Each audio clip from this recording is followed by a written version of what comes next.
وعنده مفاتح الغيب لا يعلمها إلا هو ويعلم ما في البر والبحر وما تسقط من ورقة إلا يعلمها ولا حبة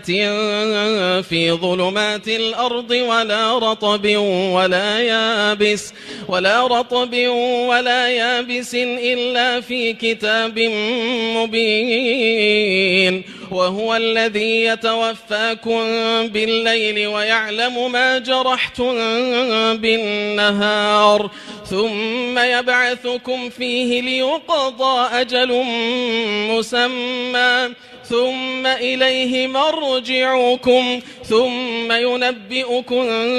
بما كنتم تعملون وهو القاهر فوق عباده ويرسل عليكم حفظه